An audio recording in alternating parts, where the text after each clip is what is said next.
start with 6.27, Mataji. So, yeah. So in chapter 6, it's basically called Dhyana Yoga or Ashtanga Yoga. So Krishna, he explains what real yoga is. So yoga does not mean stopping work or going to the forest. Okay, Krishna never encourages that we renounce everything and go to the forest and meditate. So he always encouraged stay where you are and do your activities and cultivate Krishna consciousness. So here Krishna is saying yoga does not mean stopping work or going to the forest. And Srila Prabhupada says it's just like a man working in office can still think of his family. Well, similarly, a yogi works in the world but keeps his mind fixed on Krishna. Okay, so Krishna also teaches moderation, right? How we have to be. Okay, so Prabhupada gives the example of a tightrope walker. See, if he leans, the tightrope walker, he stands on a tight rope at a certain height. So if he leans too much on either sides, there is a chance that he will fall down. Okay, so he has to maintain his balance. That moderation has to be there. Okay, in the same way, to practice this Ashtanga Yoga, we have to be in moderation. So we should not do too much of eating or too little of eating, too much of sleeping or too little of sleeping. Okay, so all this will disturb yoga. And the main difficulty is the mind. So Prabhupada, he compares the mind to a restless child. So if you leave it alone, it will run here and there. So whenever the mind wanders, the yogi, he should try to gently bring it back and fix it on Krishna again and again. Okay, so this we'll see in the future classes, like what should we do for that? Okay, so that the mind does not run and we have to fix it. So what do we have to do for that? We need, Krishna says that it requires practice and detachment. See, it's just like training a child uh, uh, needs a lot of patience. Training the mind also needs patience. Okay, so just like a small child, to train him to do anything needs a lot of patience. So like that, this mind is also like that. It needs a lot of patience to train the mind. Okay, and in the end, what does Prabhupada say? Finally, he says that in this age of Kali, chanting Hare Krishna is the best way to engage the mind automatically. So when you chant Hare Krishna mantra, the mind automatically becomes controlled, it becomes peaceful and purified. So Prabhupada says that Krishna consciousness is the perfection of yoga. Okay, so this we've seen like what is Dhyana Yoga, Ashtanga Yoga. We have seen what are the 8 path-fold yoga system, right? So all that we have seen. Okay, but finally Prabhupada concludes that for this age of Kali, Ashtanga Yoga is not at all proper. We can't do all that. We can't go to the forest. We can't do all that austerity. And so it's better for us to live in the city and practice Krishna consciousness. Okay, so now we'll start today from 6.27. Hare Krishna. Mataji, Jai Mataji, can you please read the 6.27, Mataji? The only explanation is there, Mataji, I think. Na? Yeah, please read that only, Mataji. Okay, Mataji, sure. Yeah. Hare Krishna. The yogi whose mind is fixed on me verily attains the highest perfection of transcendental happiness. He is beyond the mode of passion. He realizes his qualitative identity with the Supreme, and thus he is freed from all reactions to past deeds. Bhagavad Gita 6.27. Shall I read the right side also? No, that is next shloka, Mataji. Yeah, okay. Yeah, thank you, Mataji. Thank you, Mataji. So, in this 6.27, in this verse, Krishna explains what real yoga actually gives. Okay, so when a yogi he fixes his mind on Krishna, he experiences the highest happiness, not the happiness that comes and goes, just like that it comes and goes, not temporary happiness, but deep inner peace. So we can understand this with a simple example. See, if a child is absorbed in a good activity, he forgets everything. He forgets hunger, he forgets fear, everything. Similarly, when the mind is absorbed in Krishna, it naturally forgets material desires. Okay, most of our suffering comes from the mode of passion. See, Prabhupada says this.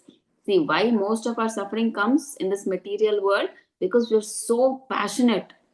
Passionate means Rajoguna. So we are running here and there, doing this work. We don't know where we are going, but we are running here and there. Okay, confused. Okay, we expect more. Rajoguna means what? We are not satisfied with what we have. We want more and more and more and more. So because we want more, we work hard more and more.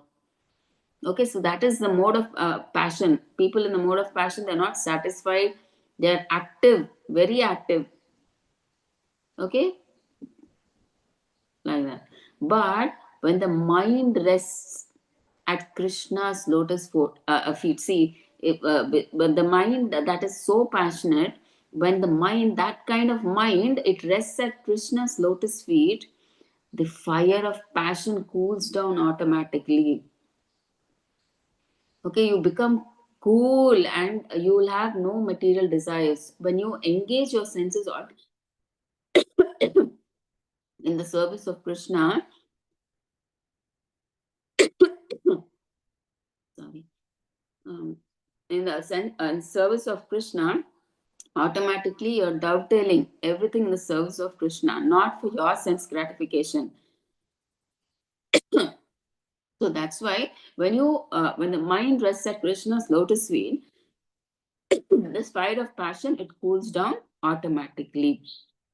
Yes, Srila Prabhupada, the purport explains this stage as Brahma Bhuta stage.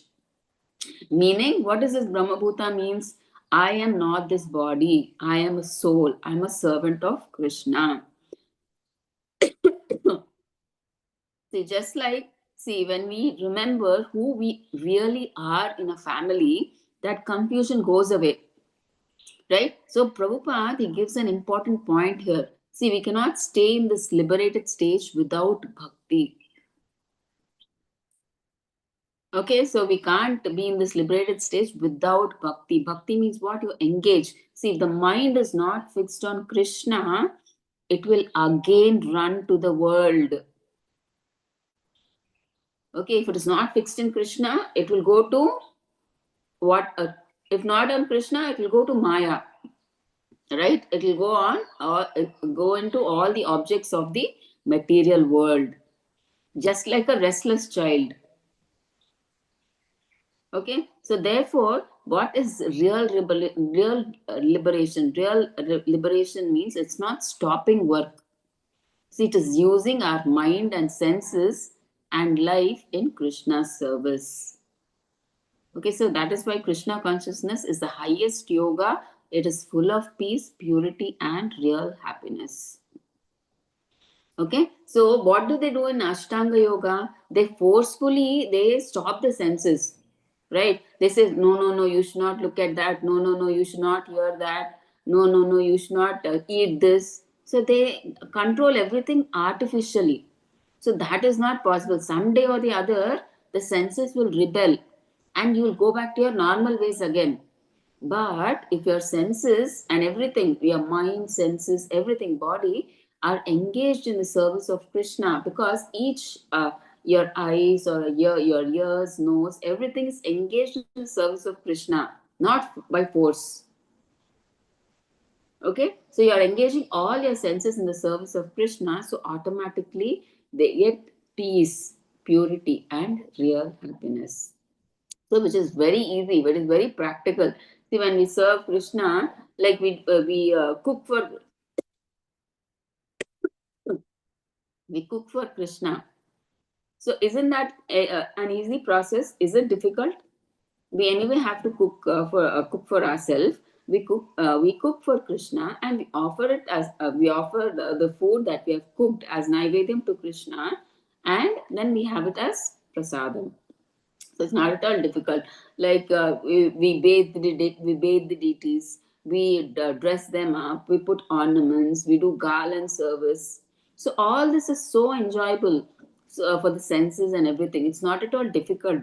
It's not artificial control of the senses. Okay, so that's why they say Krishna consciousness is very practical for this age. Mataji, can you please read 28, Mataji? Hare Krishna, Mataji. Okay. Yes, yes. Hare Krishna. This is the self-controlled yogi, constantly engaged in yoga practice, becomes free from all material contamination and achieve the highest stage of perfect happiness in transcendental loving service to the Lord. Bhagavad Gita 6.28. Hare Krishna. Thank you, Hare Mataji. Krishna, Mataji. So in this verse, Krishna explains the result of what are they saying? Krishna explains the result of real self-control and yoga practice. Okay, so when a yogi constantly practices yoga and controls the mind, he becomes free from material contamination and he reaches the highest happiness. Okay, but this happiness that he achieves is not impersonal. It is loving service to the Lord. So what happens in impersonal? In impersonal, he just wants to merge with the Lord. Impersonal means what? The Brahman effulgence. Because he thinks he assumes that God has no form. So impersonal means what? Impersonal means the brilliant effulgence coming from the body of the Lord. So what do they want to do? They want to become one with the Lord.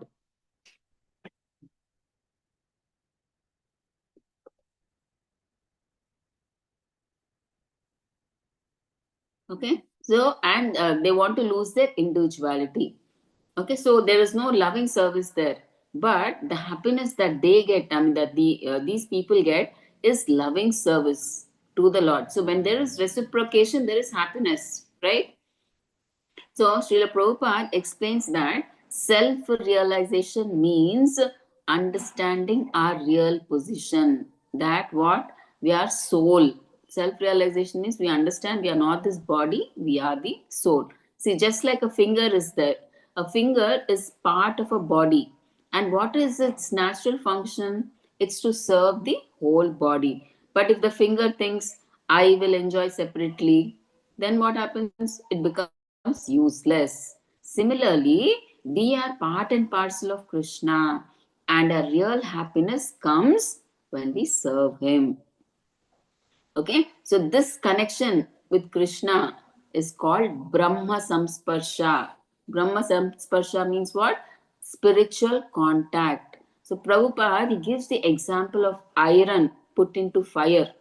See, when the iron rod initially is put into fire, it is iron. But the more it is heated, he put in fire constantly heating, he after heating in fire, finally it is no longer, it is iron. It is fire. It becomes so red hot that it becomes fire, right? It acts like fire now. It is no longer an iron rod. It becomes red and it becomes like fire. So it gets all the properties, that iron rod gets all the properties of the fire and it becomes red hot. It's no longer an iron rod, but it's red in color. It becomes fiery. So, like that, in the same way, when we remain in contact with Krishna through bhakti, we become spiritualized. We get all the qualities of Krishna. Like how the iron rod, when placed in fire, it becomes fiery. So, like that, when we are in touch with Krishna, we become spiritualized. Okay, so that's why Krishna is saying perfect happiness does not come from stopping activity. Okay, but from engaging all your, but how do we get it? By engaging all our activities in Krishna's service. So that is real yoga, real self-realization, and real peace. Okay, so you engage all your senses in the service of Krishna. That is real yoga, not renouncing everything and coming into the forest and doing meditation. Okay, so now let's go to shloka number 29. Mataji, can you please read the shloka and the translation, Mataji? Yes, Mataji. Yeah, please.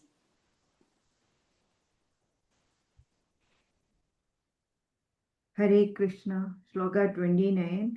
Sarva Bhudastamatmanam Sarva Bhudani Chatmani Ishade Yoga Yuktatma Sarvatra Samadarshanaha. Very bold, very nice, Mataji. Hare Krishna. Thank you, Yeah, Mataji. please read the translation also, Mataji. Translation: a true yogi observes me in all beings and also sees every being in me. Instead, the self realized person sees me, the same Supreme Lord, everywhere. Hare Krishna. Very bold. Thank you, Mataji. Thank you, Mataji. So, in this verse, Krishna is describing the vision of a true yogi, how he sees Krishna, the vision. Okay, so a real yogi sees Krishna everywhere in all living beings and also sees that all beings are situated in Krishna. So Srila Prabhupada, he explains that a Krishna conscious yogi sees Paramatma, the super soul, sitting in everyone's heart, whether it is the heart of a dog or the heart of a Brahmana. So the same Supreme Lord is present as Paramatma. So the yogi does not become confused, he does not give importance to the outer body. Okay, and Prabhupada in the purport says that the Lord is neutral. How? Just like a mother. See, a mother may have many children, good, bad, educated, uneducated, but she cares for all equally. Similarly, the super soul is present in all living beings as the maintainer and witness. Okay, so the yogi he also understands and the purport Prabhupada says the yogi he understands an important difference. See, the individual soul is present only in one body, right? See, each of us has a soul. I mean, like we are souls, right? Your soul can perceive the pains and pleasures of your this thing. I can, my body can understand the pains and pleasures of my body, right? So, like that, everybody has a individual soul. Okay, so individual soul is present in one body, but the super soul is present in all bodies. He knows these, the super soul knows the pains and pleasures of every living entity. But we know the pains and pleasures of our body, that's all. Okay, so he knows, the yogi, he knows this difference. See, the individual soul is present only in one body, but the super soul is present in all the bodies. Okay, so that is why the super soul is supreme. Okay, so because of this vision, the yogi sees equality because the super soul is present in everybody. That is why the yogi sees everyone equally. So he knows that all living beings, whether in human life or animal life or any condition, all of them are eternal servants of Krishna. Okay, some of them may be serving Krishna directly, but services directly is always there. They are always serving Krishna. Okay, so you should not think that this is see the yogis who see Paramatma. They are like it's just imaginary or something. It really comes. It comes only by real yoga, that is Krishna consciousness. Finally, they don't just see give importance to the outer body. Maybe the outside it could be a dog, it could be a dog eater, a Chandala or a Brahman or an elephant or anything outside. But he sees that Paramatma is there in everybody, in each of these living entities. He is present as Paramatma in all these bodies, and that's why he is able to see everybody equally. Okay, so this is 6.29. So let's go to 6.30. Mataji, can you please read the shloka and translation, please? Hare Krishna Mataji. Yeah. Shloka 30.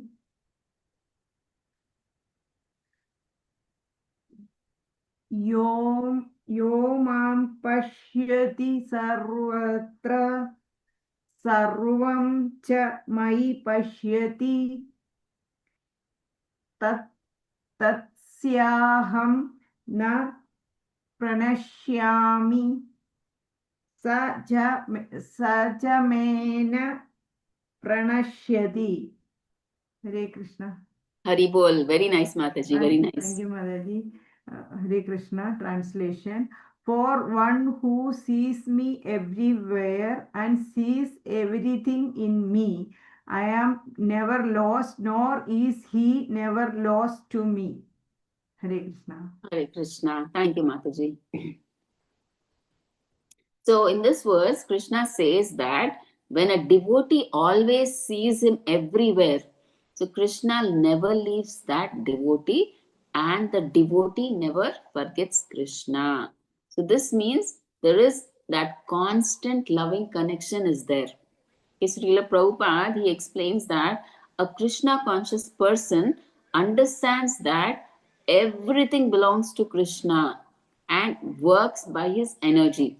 See, everything in this material world belongs to Krishna, right? And this material world runs by the energy of Krishna. So he knows. So just like if you see, we see many machines are there, but all the machines are run by electricity, right? See, the electricity is a common thing, but that electricity when run through different kinds of machines, it works, right? Okay, but the electricity is the same thing. Similarly, the devotee sees Krishna behind everything, like how electricity is the main thing for the machine to work. So like that, the devotee, he sees Krishna is behind everything that is happening in the material world. For example, if the sun is rising at the correct time, the moon is rising at the correct time, the seasons come at the correct time. So he sees that everything is planned by Krishna. Okay, so he sees Krishna's hand behind everything. Okay, so this vision, it comes from love and it is not imagination. That is true. Okay, so Prabhupada says that when the eyes are filled with love, the devotee always sees Krishna in the heart.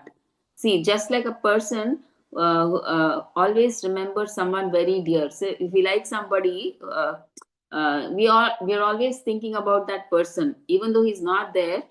We remember him. Oh, he used to come. He behaved like this. He likes this shirt. He likes this food. So we just think about that person. Okay, so because of this love, Krishna is never lost to the devotee and the devotee is never lost to Krishna. So there's no question of merging or disappearing. So now the devotee, even after liberation, he goes to the spiritual world. There also he maintains his individuality, and there he establishes a relationship with Krishna, and there he serves Krishna over there. And it's not like the impersonal Brahma Jyoti where these people, these yogis, they go and merge into the impersonal Brahman, that Brahma Jyoti, and they become one with God. So there's no question of merging or disappearing and they lose their individual existence. Nothing like that. Okay, so the devotee, he remains an individual even after liberation, and he enjoys an eternal relationship with the Lord. Okay, and what else Prabhupada is saying, that this even a yogi who first sees Krishna as Paramatma, he slowly becomes a devotee. He sees Krishna as Paramatma and he slowly becomes a devotee, because once you see the Lord, you cannot live without him. Okay, so here we may be wondering, what is this seeing Krishna as Paramatma mean? Okay, why is a yogi seeing Krishna as Paramatma? Paramatma means we think it is a four-handed form, right? So here it does not mean that the yogi suddenly sees the two-handed form of Krishna sitting in the heart. So it means that first he realizes the Supreme Lord as Paramatma, means the four-handed form, Vishnu form in the heart, and later on by purification, the same Lord reveals his original form as Krishna. Okay, so what does Prabhupada say here? When one understands Paramatma perfectly, he comes to the platform of bhakti. And this Ashtanga yogi, why does he become a devotee? Because once the yogi realizes the Lord is a person, he's present with me always, okay, love naturally awakens. Okay, so when love, I mean, like only when you relationship develops, then love naturally awakens, right? So that is why Prabhupada says the yogi becomes a devotee, because when he knows that Lord has a form, we can reciprocate with the Lord. Then love naturally awakens. Okay, so that's why this Ashtanga yogi, there is a chance that he may become a devotee. Okay.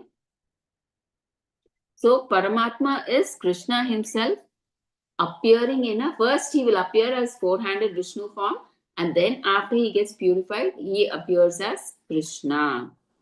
Okay, so that's why the yogi naturally he becomes a devotee.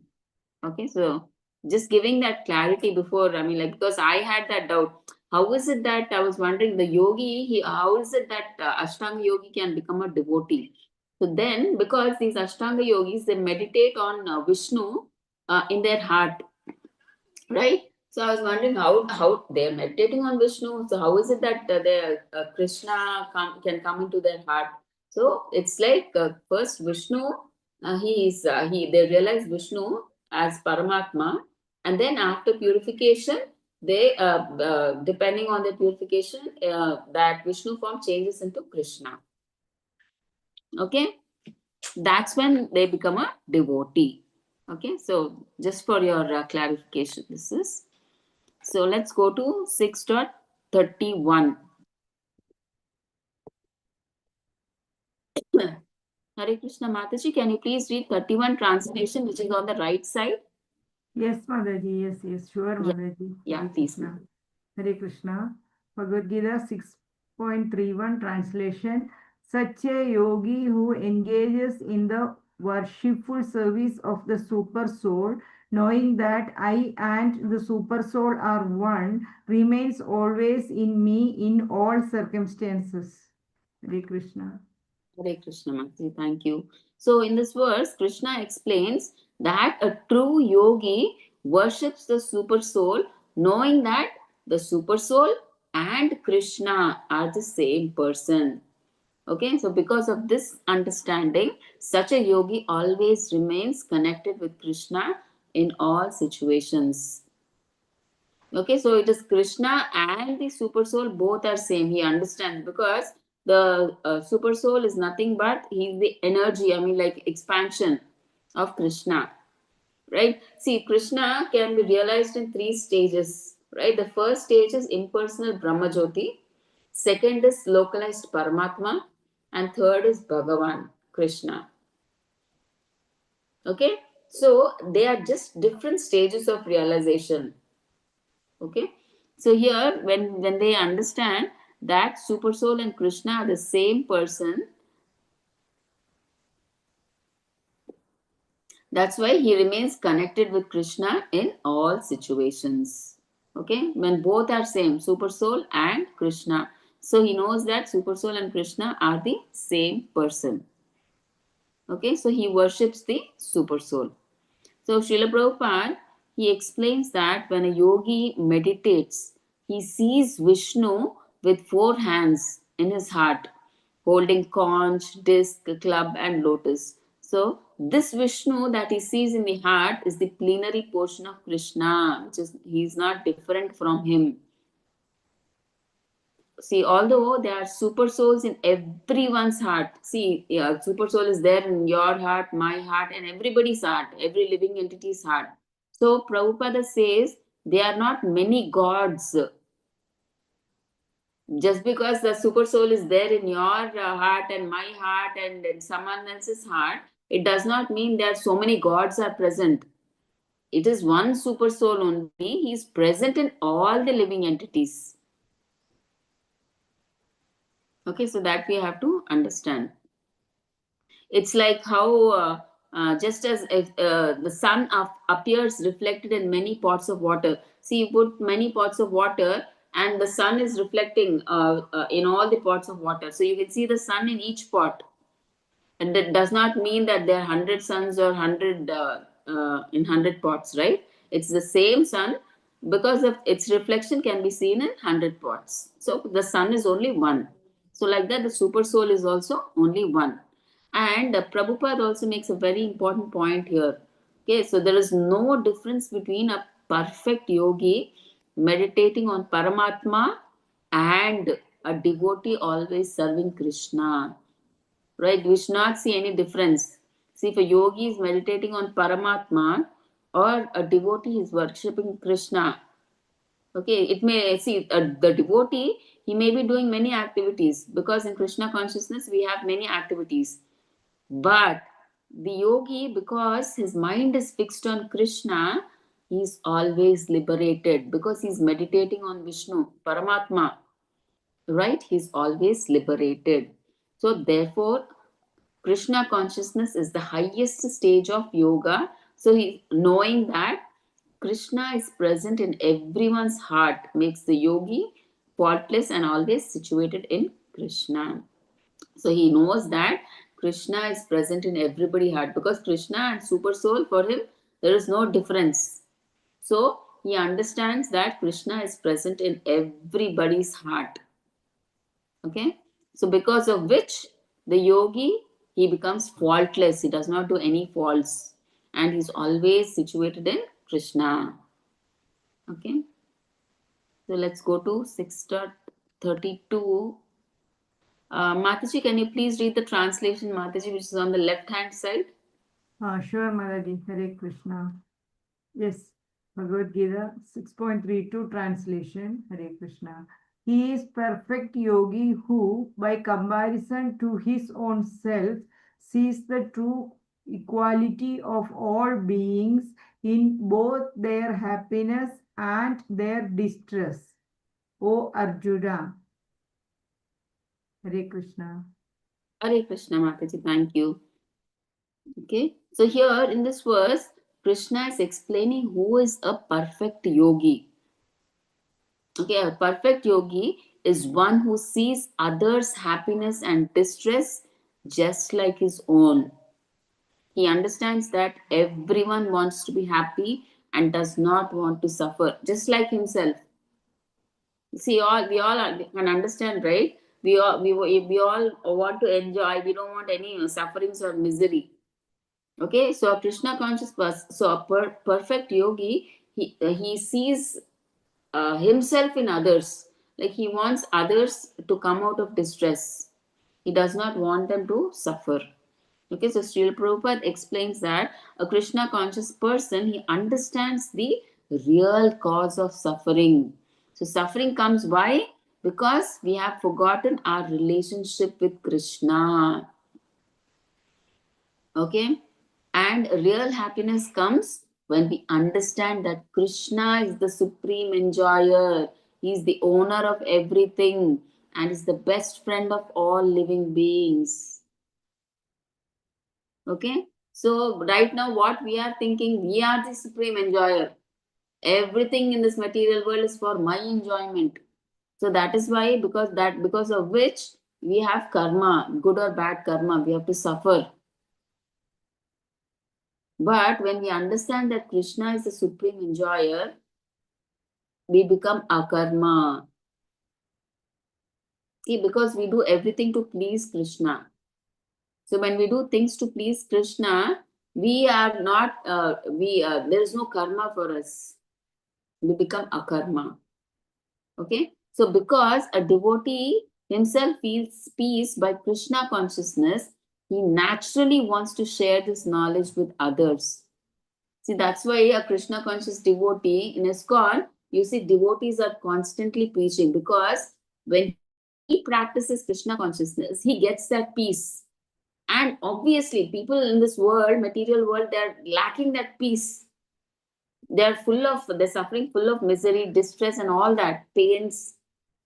So he wants to relieve them. He wants them also to be peaceful. So that's why he wants to share this knowledge with them. So with others, with everybody.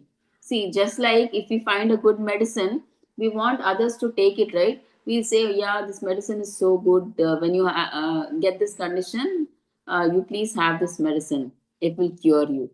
Okay, so therefore, Prabhupada says such a devotee is the best philanthropist. He's the real friend of everyone and the dearest to Krishna. So he does not want yoga perfection only for himself. He's not just like selfish. Oh, I am peaceful by practicing Krishna consciousness. I don't want to share it with anybody. Why do I care about them? I am peaceful. I am happy. So that's okay. He does not say like that. He wants everyone to become happy. Okay, so a yogi who sits alone for his own perfection, he is good. Okay, generally, okay, we see in the Himalayas many yogis, they are just practicing yoga for themselves. That is good. But a devotee who works to bring others to Krishna is even greater. He's not thinking only about his good. He's thinking, a devotee thinks good about others also, good for others also. He wants others also to benefit. Besides his benefiting, he wants others also to benefit. So that's why a devotee is greater. A d- he's even greater than a yogi, right? He does not, he works not only for his benefit, but for the benefit of others. So that is why a Krishna conscious person is the highest yogi. Okay, so the best yogi is not the one who escapes the world. That means renunciates. He does not escape. Like, what does a renunciate do? He leaves everything in the material world and he goes to the forest. He leaves his duties, responsibilities, everything. So what is Krishna saying here? The best yogi is not one who escapes the world, the material world, but one who helps the world remember Krishna. So staying in this world, do your duties and responsibilities and remember Krishna. So if somebody is helping you to do that, he is the highest yogi. So that is what they are saying here. Okay. So now let's go to 6.33. So section 4, this is a separate topic again. 33 to 36, necessity of controlling the turbulent mind. So although the control of mind is undoubtedly a difficult process, nevertheless, control of mind is essential and obtainable only by constant practice and detachment. So now Arjuna, he heard everything about this Ashtanga Yoga now. Okay, so we all know how what kind of a devotee Arjuna is. Like when he was practicing archery, how focused he was, how sharp he was, how his concentration was very sharp, right? So such a person, Arjuna, who in the Dwapar Yuga, not in Kali Yuga also, in Dwapar Yuga, he is telling, such a person is telling who has so much concentration, he is a pure devotee. Such a person is telling that I, I can't control my mind. I find this Ashtanga Yoga is very difficult. Control of mind is undoubtedly a difficult process. He's saying it is difficult. I don't find it practical for this age. See, for Dwapar Yuga itself, is Arjuna, a person like Arjuna is saying, I don't find it practical to control the mind. You're saying control the mind, control the mind. How is it possible? Okay, but control of mind is essential and obtainable. Krishna is giving this answer. When Arjuna is asking like that, I find it difficult to control my mind. But Krishna says, yes, definitely. It is very difficult to control the mind, but by constant practice and detachment, we can control the mind. This is what Krishna says. So let's see what conversation goes between Krishna and Arjuna. See, now you see in the first picture, right? The Dronacharya asks everybody, like Yudhishthir Maharaj, Bhima, Duryodhana, everybody. Like there's actually a bird on a tree. So Dronacharya says you have to hit the eye of that bird on that tree. So everybody says, Dronacharya asks Yudhishthira, what are you seeing? So Yudhishthira says, I can see the bird, like that. And then so Dronacharya says, okay, no, you don't shoot. You come aside. Next, Bhima comes. Bhima says, Dronacharya asks Bhima, what do you see? I see the bird, I see the branches, I see the tree, I see the trunk, I see the sky. He says everything. Except the eye of the bird, he says, I see everything. So Dronacharya says, no, you are also not fit to shoot the arrow. Next, everybody like that, he calls Duryodhana, and finally he calls Arjuna. Arjuna, he asks, Dronacharya asks, Arjuna, what do you see? Arjuna says, I see only the eye of the bird. Then Dronacharya says, shoot. And then he leaves the arrow. It exactly goes and hits the eye of the bird. Okay, so that much focus he had. He was so sharp. And here also we see during the Draupadi Swayamvara, he doesn't see he just by seeing the shadow in the reflection of the water, the fish will be roaming on the top side. He has to see the shadow in the water and he has to hit the eye of the fish. So how much focus we need to do that? So much focused Arjuna, he is saying that I cannot control the mind, and I feel this Ashtanga Yoga is not practical for this age. So imagine what about us, people like us, if Arjuna, who is a pure devotee, who has so much focus, and that too in Dwapar Yuga, is saying this, what about us? We are not even qualified, right? And here you can see in the next picture, Shiva, Lord Shiva, and Arjuna both are fighting. And we all know this, like he defeats, Arjuna defeats Lord Shiva, and Lord Shiva gets pleased and he gives the Pashupati Astra. So, such a Arjuna, he is saying that I cannot control my mind. And this picture also shows that Arjuna and Krishna, right, they are Naranarayana. So, Naranarayana Rishi, they have done a lot of meditation, right? So, and they come in one incarnation as Nara and Narayana. Krishna and Arjuna, they come as Nara and Narayana.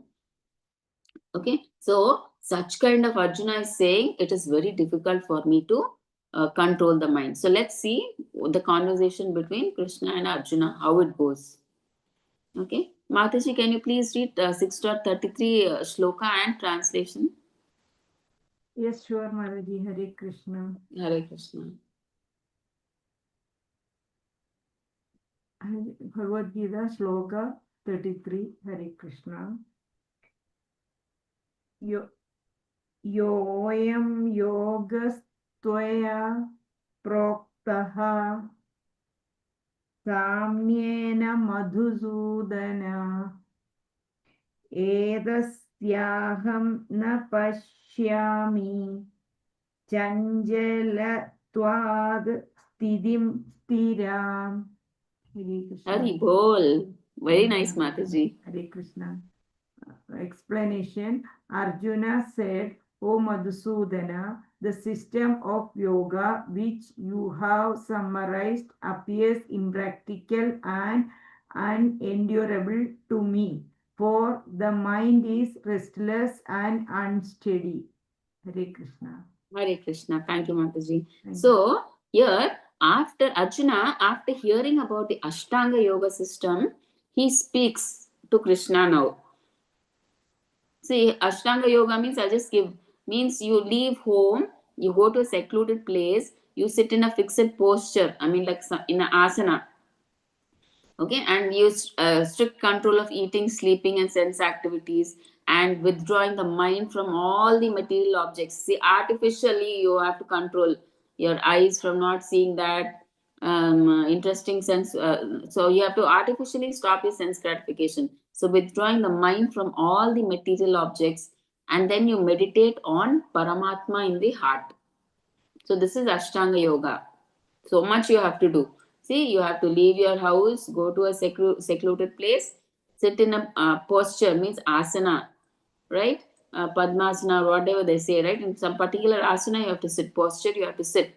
And strict control of eating, moderation, that's what we said, right? We have to not too much eating, not too less. So, strict control of eating, sleeping, and sense activities.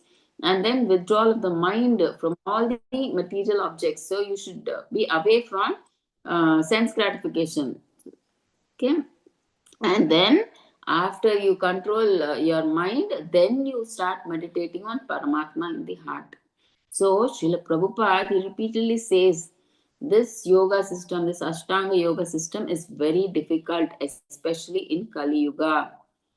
So what is Arjuna saying? He is saying, Krishna, this yoga process, it looks impractical to me. Why? Because the mind is restless and unsteady. So we all also experience, right? Especially when we want to focus on something, that time itself the mind wanders. It becomes restless. See, if we tell the mind not to think about mango, at that time only it will think about mango. Only about mango it will think. Right? So it becomes restless and unsteady. So Srila Prabhupada, he explains that Arjuna, he was a very qualified person. He was a prince, he was a powerful warrior, and he was long lived, intelligent, and so many qualifications had.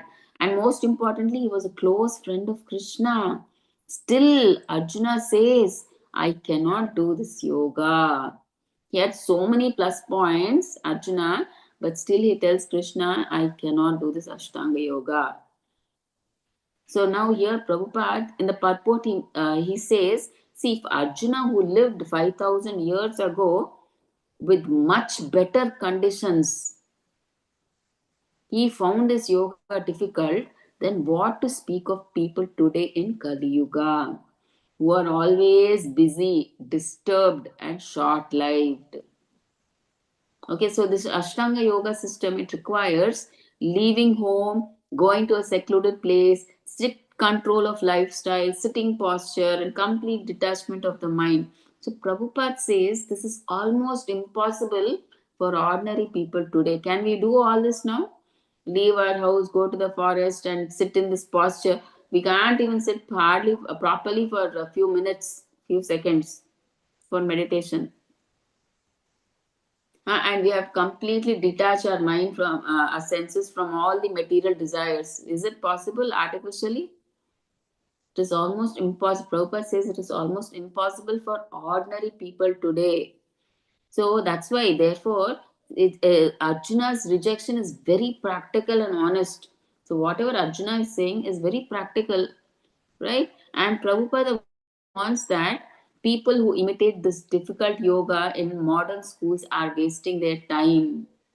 See, many people, they think that if we give them Hare Krishna mantra, which is easy and practical for this age, for them they find it is very easy. So what is the big deal in doing this?